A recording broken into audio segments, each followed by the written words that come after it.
Buonasera e bentrovati all'edizione del nostro telegiornale. I fatti del Friuli occidentale in primo piano, braccia incrociate oggi per i dipendenti diretti e indiretti di Amazon, il colosso americano dell'e-commerce. In regione coinvolti i centri di smistamento di Sgonico, Colugna e Fiume Veneto, che occupano oltre 500 persone. Adesione elevata secondo i sindacati, minima per l'azienda. Primo storico sciopero italiano oggi in Amazon, il colosso americano dell'e-commerce che nel 2020 ha fatturato oltre 380 miliardi di dollari. Indetto da Filt CGL, Fit Cisle e Will Trasporti, lo stop ha riguardato tutto il personale dipendente di Amazon e di tutte le società di fornitura di servizi di logistica, movimentazione e distribuzione delle merci che operano per l'azienda statunitense, un esercito di oltre 40.000 persone. Difficile avere numeri certi. A livello nazionale i sindacati parlano di un'adesione al 70%, mentre per l'azienda è inferiore al 10% per i dipendenti e al 20% per chi si occupa delle consegne. In regione coinvolti i centri di smistamento di Colugna, Sgonico e Fiume Veneto. In quest'ultimo è andato in scena un presidio della CISL. Al cambio turno alle 14 gli operai all'uscita si contavano con il contagocce. I lavoratori qua in Friuli Venezia Giulia sono attorno ai 500, se parliamo chiaramente di lavoratori diretti, somministrati, ma tutto l'indotto che gira attorno ad Amazon, che è fatto di tantissime aziende satellite che fanno le consegne, i cosiddetti driver, fondamentalmente di piccole dimensioni. Sono lavoratori che devono essere riconosciuti diritti, chiaramente, un contratto di riferimento che si possa applicare in maniera omogenea a tutti i lavoratori della filiera Amazon. Tra i problemi segnalati dai sindacati anche l'eccessivo turnover. Tantissimi lavoratori a chiamata vengono recepiti, utilizzati e dopodiché lasciati a casa magari per un periodo e richiamati sotto Natale. Le richieste principali sono quella di una stabilizzazione o comunque di una continuità occupazionale di chi lavora tramite agenzia di somministrazione, una regolamentazione più umana dei cicli di lavoro, dei turni e dei ritmi e una contrattazione di elementi aggiuntivi quali il buono pasto, che oggi non è garantito, premi di risultato, premi di produttività. Non è una demonizzazione dell'azienda e non è una demonizzazione nel modo più assoluto del lavoro che ha saputo generare anche in questo territorio. Chiediamo però che il lavoro non sia un bene in sé, ma sia un bene nel momento in cui è tutelato e sono tutelati i lavoratori. I dipendenti che hanno incrociato le braccia hanno chiesto la solidarietà dei consumatori, invitandoli a evitare acquisti per l'intera giornata. Inevitabili alcuni ritardi nella consegna dei pacchi. E la risposta dell'azienda arriva in una lettera inviata ai clienti. In Amazon, scrive la country manager di Amazon.it, Mariangela Marseglia: rispettiamo il diritto di ogni individuo ad esprimere la propria posizione e voglio ringraziare personalmente i colleghi e i dipendenti dei fornitori dei servizi di consegna che ogni giorno lavorano per assicurare che possiate ricevere i vostri ordini. Il nostro impegno, va avanti la lettera, nei confronti dei nostri dipendenti non si ferma. Continueremo ad assicurarci che tutto il nostro personale sia adeguatamente protetto, monitoriamo i cambiamenti e aggiorniamo costantemente le misure preventive giorno per giorno. Offriamo test gratuiti e supporteremo in tutti i modi il piano di vaccinazione appena sarà possibile per far sì che ogni persona che frequenti i nostri siti venga adeguatamente assistita, conclude la lettera.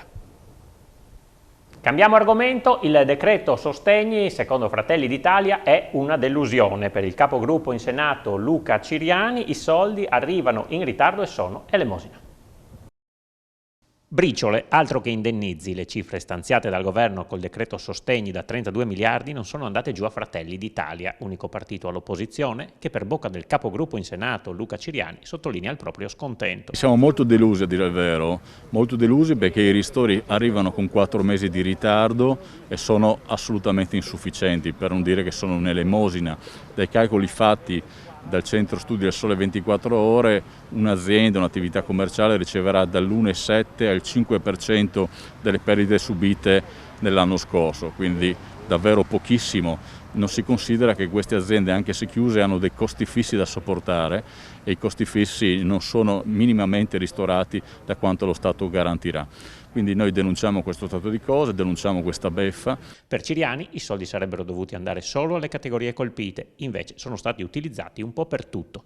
In questo decreto, che doveva essere dedicato esclusivamente ai ristori, sono entrati miliardi per il reddito di cittadinanza e per il reddito di emergenza, in più altri soldi per stabilizzare le migliaia di navigator assunti per non fare nulla, perché i navigator sono stati assunti, non hanno mai lavorato un giorno, uno perché il sistema non funziona e due perché c'era il Covid, quindi erano impossibilitati a fare anche nel caso in cui ci fosse stato qualcosa da fare. Quindi suona veramente come uno schiaffo in faccia ai lavoratori, ai commercianti, coloro che hanno chiuso perché lo Stato ha detto di chiudere, questa manovra che garantisce a loro soltanto le briciole. Noi ci impegneremo in Parlamento per cambiare questo stato di cose, perché se non ci fosse Fratelli d'Italia all'opposizione, le proteste, le proposte, le lamentele di tutte queste categorie rimarrebbero senza voce. Basta ritardi, la campagna vaccinale ora comincerà a correre. Ad assicurarlo è il sottosegretario di Stato Vanni Agava, che sottolinea come questo sia l'unico modo per far ripartire l'economia. Presto e bene, il governo sa di dover accelerare sulla campagna vaccinale ed è pronto a farlo, come sottolinea il sottosegretario alla transizione ecologica, la deputata leghista Vanni Agava. Ulteriori ritardi non sono accettabili. Purtroppo se siamo in questa situazione è proprio dal ritardo della partenza del piano vaccinale. Da qualche settimana abbiamo ovviamente ripreso le redini in mano e adesso stiamo partendo, sono stati stanziati dei soldi per il piano vaccinale e soprattutto anche per i vaccini, per la produzione dei vaccini qui in Italia. E quindi adesso c'è da correre perché non è pensabile continuare a tenere la gente chiusa in casa, non è pensabile avere delle attività che avevano già investito in presidi di sicurezza, tenerle chiuse. E quindi adesso sarà veramente una corsa fino all'ultimo per cercare di arrivare a fare bene tutto e in fretta.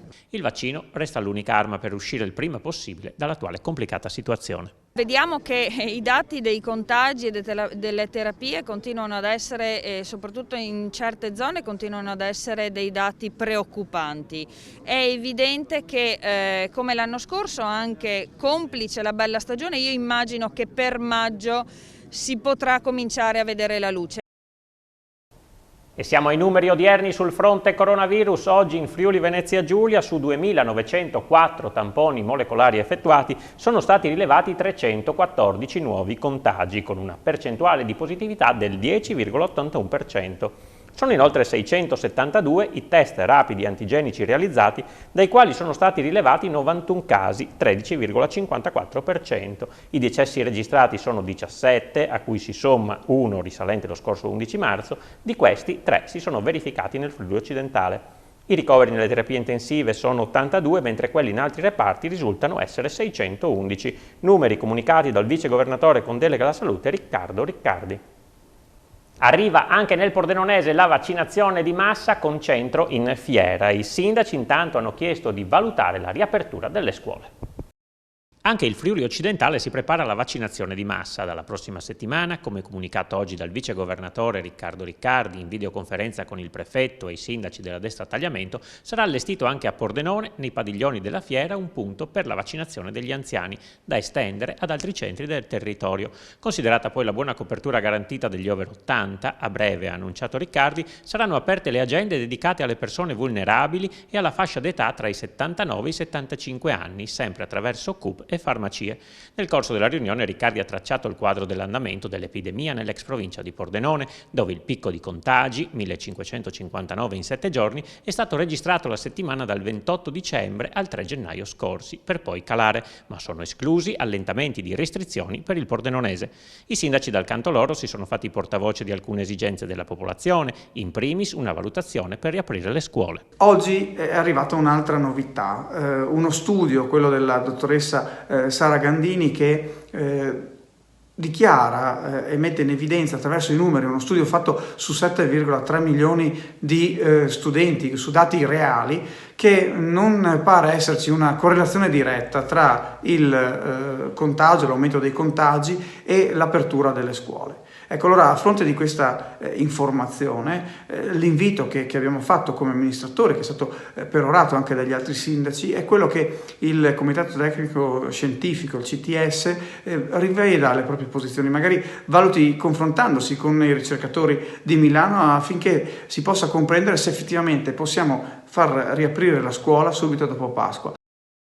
Una notizia di cronaca: sabato sera gli agenti della Polizia di Stato, della Polizia Locale e il personale dell'azienda sanitaria di Pordenone sono intervenuti nel quartiere di Torre, dove era stata segnalata una rivendita per asporto di carni alla griglia. I sanitari hanno verificato che la carne fosse correttamente conservata e il personale della questura e della Polizia Locale ha identificato gli avventori e le persone che lavoravano all'interno dell'attività. Dagli accertamenti è emerso che la ditta non aveva i titoli autorizzativi specifici per praticare l'attività di cottura dei cibi in quel luogo. Gli agenti della Polizia Locale hanno sanzionato il titolare con 4.000 euro di multa e l'esercizio abusivo è stato chiuso. Voltiamo pagina con una breve cerimonia davanti al monumento ai caduti del Tribunale. Pordenone ha riservato un pensiero alle vittime della mafia. Pordenone questa mattina ha ricordato le vittime innocenti della mafia, delle quali ieri si è celebrata la giornata della memoria e dell'impegno, nata su impulso dell'Associazione Libera, e lo ha fatto con una breve cerimonia al monumento dei caduti istituzionali davanti al Tribunale alla presenza delle autorità. Una giornata molto importante, in quanto tutti ci dobbiamo fermare nelle nostre attività e cominciare a ricordare appunto tutte quelle vittime della mafia, anche in questi territori dove la mafia non provoca assolutamente alcun allarme sociale, anche se diciamo che la presenza strisciante potrebbe anche non escludersi, diciamo. È indispensabile ricordare e far capire anche a tutti i nostri cittadini che la mafia si infiltra in modo subdolo, ha cambiato strategia, non è più la strategia stragista di alcuni decenni or sono, ma è un modo altrettanto efficace per infiltrarsi all'interno del tessuto socio-economico. Ecco, noi questo lo dobbiamo combattere in ogni caso, perché la natura della mafia non è cambiata. Per cui non è il fatto che, essendo attività economiche, sono attività che in qualche modo possano trovare una accettazione, ma è proprio il male che sta all'interno del sistema mafioso che ha cambiato solo modo di esprimersi, e quindi dobbiamo mantenere alta l'attenzione. Un pensiero è stato rivolto anche alle vittime del Covid, che hanno superato quota 100.000 in Italia.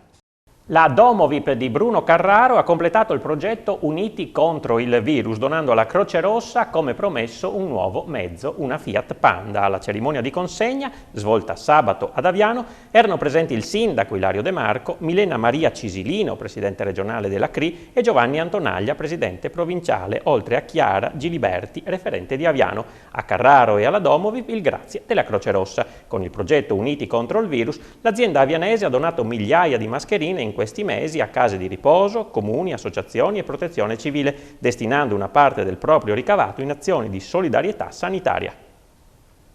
Ed era questa la nostra ultima notizia per stasera. Dopo di noi Bianconero XXL, condotto da Francesca Spangaro e Massimo Radina. L'appuntamento con il telegiornale di Pordenone ritorna domani alle 20:45. Grazie per essere stati con noi. Buona serata.